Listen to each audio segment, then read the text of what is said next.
नमस्कार मित्रांनो, मी अनिल पाटील माझ्या चॅनलमध्ये आपणा सर्वांचे स्वागत करीत आहे. आपण जर हा चॅनल प्रथमच पाहत असाल तर आपण त्याला लाईक आणि सबस्क्राईब करण्यास विसरू नये, कारण आपणास अनेक मौलाच्या गोष्टी मी सांगणार आहे, ज्याचा आपल्याला जीवन जगताना आनंदी व समाधानी राहण्यास उपयोग होईल.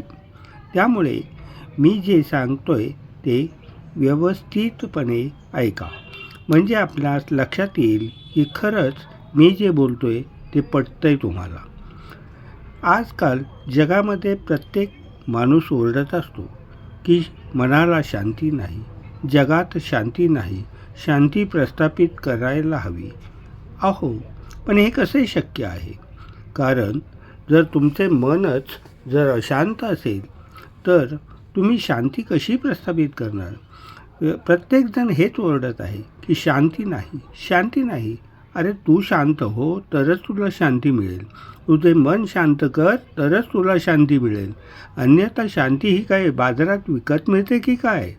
हे लक्षात घ्यायला हवे. शांततेसारखी बोलकी गोष्ट दुसरी जगात कुठेही नाही. कारण शांतता आपल्याला नित्य काही ना काही सांगण्याचा प्रयत्न करीत असते. शांतता मुकी नसते, ती सतत बोलत असते. आता उदाहरण द्यावयाचे झालेस तर आपण ग्रंथालयात जातो तेव्हा तिथं टाचणी पडली तरी आवाज होईल इतकी शांतता असते. परंतु ती शांतता गंभीर असते. ती आपल्याला सांगत असते की येथे प्रत्येकजण आपल्या आयुष्याच्या दृष्टीने मोलाचा विचार करण्यासाठी शांत बसलेला आहे. प्रत्येकाला त्या शांततेचे महत्त्व माहीत असते. आयुष्य घडवायचे झाले तर प्रथम शांत असणे गरजेचे आहे.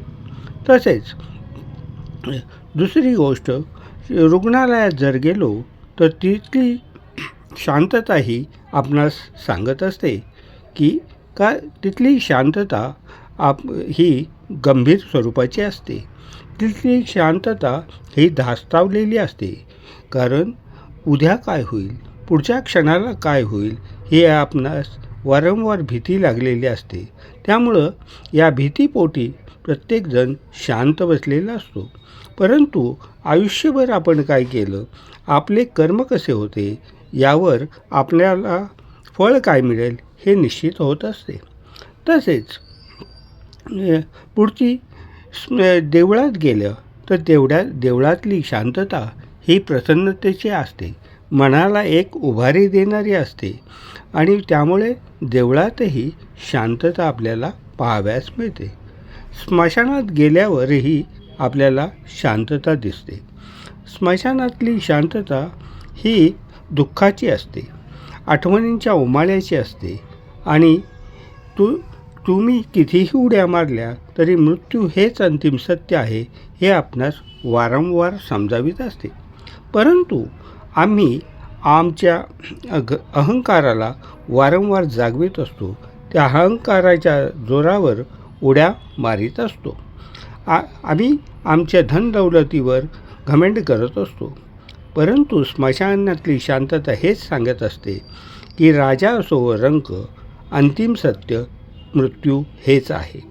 त्यामुळे आपण जगताना निवांतपणे शांत मनाने प्रत्येक गोष्टीचा सार्वत्रिक विचार करून जगायला हवे. पण आमच्या अनावर इच्छाही आम्हाला ते करू देत नाही. आमच्या अनावर इच्छा आमचे मन अशांत करीत असतात, परंतु हे आमच्या लक्षातच येत नाही. उदाहरणार्थ सांगायचं झाल्यास, आराम कमाने निकला हूँ आराम छोडकर. काय गंमत आहे नाही? शांतता मिळावी म्हणून आपण अधिकच अशांत होत असतो. आपल्या शांतीसाठी आपणच जबाबदार आहोत हे देखील आमच्या लक्षात येत नाही. हा विचार देखील आम्ही शांतपणे करू शकत नाही. इतकं ही शांत राहणं आम्हाला जमत नाही. त्यामुळेच आमच्या जीवनाची, आमच्या मनाची शांती ही बिघडलेली आम्हाला आढळते. मौन आणि अबोला या दोघांचं अंतिम सत्य काय किंवा अंतिम परिणाम काय? तर शांतता. असं असले तरी त्यामध्ये खूप मोठा फरक आहे. मौन शब्दाला संकल्प जोडलेला असतो, तर अबोल्याला त्रागा जोडलेला असतो. त्यामध्ये नापसंती जोडलेली असते. दोघांमध्येही शांतीच असते, परंतु त्या दोघांमध्ये बराच फरक आहे. शांतता प्रत्येक जीवाला हवी असते. आपण माणूस मृत पावला तर म्हणतो मृतात्म्यास शांतता लाभो, अशी प्रार्थनाही आपण करीत असतो. परंतु शांतता किंवा शांती म्हणजे नेमकं काय, ती कशी लाभेल याकडे मात्र जाणीवपूर्वक दुर्लक्ष करतो. साहित्यातील शांतता अनुभवायची असेल तर तुम्हाला आतून शांत व्हावे लागेल, अन्यथा आपल्यापर्यंत केवळ शब्दच पोचतील, कोणत्याही शब्दच पोचतील, कोलाहल पोचेल, त्या अंतरात्म्याचा आवाज तुम्हाला ऐकू येणार नाही. आणि त्या अंतरात्म्याचा आवाज होण्यासाठी सर्वप्रथम आपलं मन पूर्णतः शांत असायला हवं. कुठल्याही गोष्टीचा हव्यास आपल्याला नसायला हवा. त्यामुळे ज्ञानेश्वरी, तुकाराम गाथा, दासबोध अशा ग्रंथांना केवळ धार्मिक ग्रंथ समजून बाजूला तुम्ही ठेवू शकत नाही, कारण जीवनविषयक तत्त्वज्ञानाची मांडणी करणारे ते अक्षर मार्गदर्शक आहेत. शांत झाल्याशिवाय अलिप्तपणाही तुम्हाला येणार नाही, आणि अलिप्तपणा आल्याशिवाय तुम्हाला शांतीने जगताच येणार नाही. त्यामुळे ज्ञानेश्वरांनी 10व्या अध्यायात देश येचनी नागरपणे शांत शृंगारात जिने असे म्हटलेले आहे. या श्लोकाद्वारे शांतीचे महत्त्व त्यांनी अचूक विशद केलेले आहे. त्यामुळेच आपण ज्ञानेश्वरी वाचताना शांत शांत होत जातो. आणि मग ही शांती कशी असावी?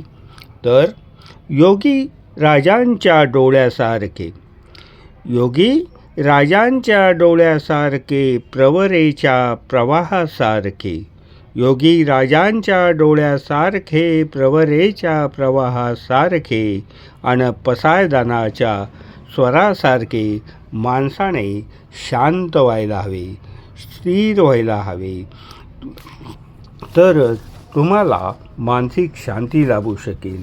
शांती ही इतर कुठल्याही उपायाने तुम्हाला लाभणार नाही.